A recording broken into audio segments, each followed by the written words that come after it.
One of the things we have in PFF IQ, we've talked about this before in this podcast, we've kind of divided up various traits or data points into stable metrics, things that are repeatable year on year and year, consistent, and therefore predictable, and a good thing to focus on when you're looking at what a guy is going to do in the future.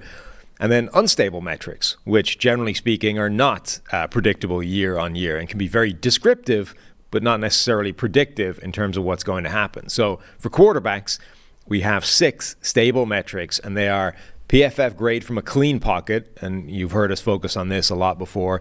They're grade from a standard drop back, so you strip out the rollouts, you strip out the scrambles, all that kind of stuff. They're grade on first and second down, which is not necessarily what you would think intuitively. They're grade without play action, because obviously we know that essentially artificially inflates performance. Their grades at or beyond the sticks, so targeting beyond the first down markers, and then how often they avoid negative plays as a percentage. What's fascinating about Joe Burrow is he graded in the 97th percentile for all 6, not at or above, actually the 97th percentile for all 6, which I don't think I've ever seen before. That's insane.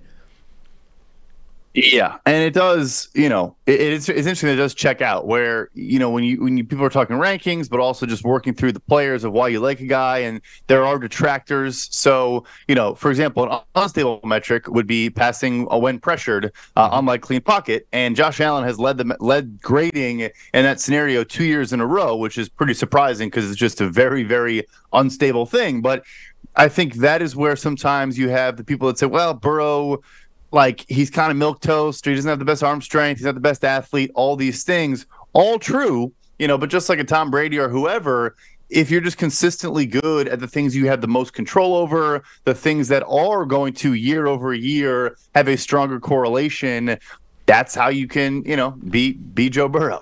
Yeah, it's also worth pointing out that he graded really well in some of the unstable ones. Like his grade under pressure last year was in the 88th percentile. That's pretty insane. His grade on third and fourth down was the 95th percentile. That's pretty nuts. The percentage of positively graded plays, the flip side of that negative thing, 82nd percentile. The only one that he was bad at was his grade with play action, unusually, whereas most quarterbacks, take advantage of that kind of cheat code feature of an offense and tend to grade better. Joe Burrow's was the 24th percentile. That was the one area where he did have a relative weakness.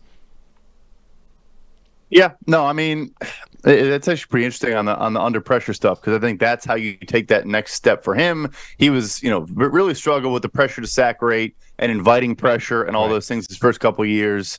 So if that's coming down, that was probably his biggest weakness in his game, frankly, before last season.